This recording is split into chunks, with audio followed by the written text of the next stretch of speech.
আমাদের একটা রত্ন আছে, সাকিব আল হাসান।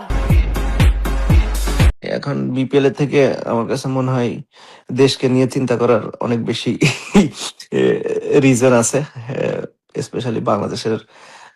এখন রিসেন্টলি যেটা হচ্ছে যে আমি যেটা নিউজে একটু দেখলাম, কিংবা সোশ্যাল মিডিয়াতে বেশি দেখা যায়, নিউজে তো অত বেশি কিছু দেখা যায় না।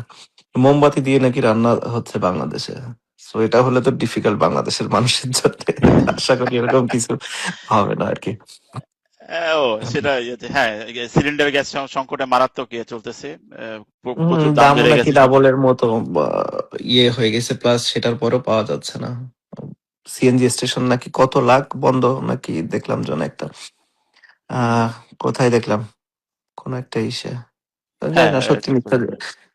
হ্যাঁ, বাট আমি এত দূর থেকে আসলে এগুলা নিয়ে কমেন্টস করাও হ্যাঁ মানে সেটাই। ডিফিকাল্ট।